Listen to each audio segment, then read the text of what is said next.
bowled him right through Rohit Sharma. টি-20 বিশ্বকাপ হলো ব্যাটসম্যানদের খেলা, তবে সময়ের সাথে সাথে বোলাররাও নিজেদের দারুণভাবে প্রমাণ করেছেন।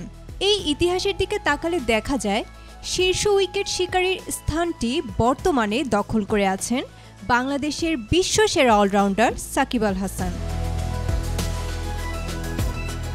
বাংলাদেশের তারকা স্পিনার সাকিব আল হাসান তার ধারাবাহিক পারফরম্যান্সের সুবাদে টি-20 বিশ্বকাপের ইতিহাসে সর্বোচ্চ 50টি উইকেট নিয়ে তালিকার শীর্ষে অবস্থান করছেন।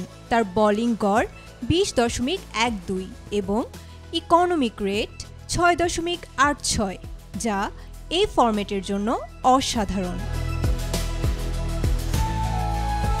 তালিকায় দ্বিতীয় স্থানে রয়েছেন পাকিস্তানের কিংবদন্তি অলরাউন্ডার শহীদ আফ্রিদি, যার ঝুলিতে রয়েছে 39টি উইকেট।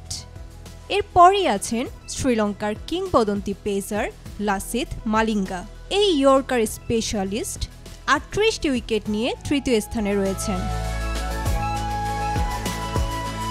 চতুর্থ স্থানে আছেন শ্রীলঙ্কার বর্তমান স্পিন তারকা ওয়ানিন্দু হাসারাঙ্গা, যিনি মাত্র 19টি ম্যাচে 37টি উইকেট নিয়েছেন।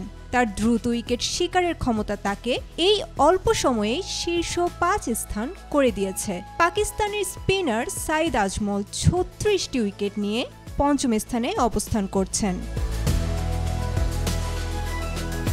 এই তালিকাটি থেকে বোঝা যায় টি-20 বিশ্বকাপে স্পিনাররাই বেশি প্রভাব বিস্তার করেছেন।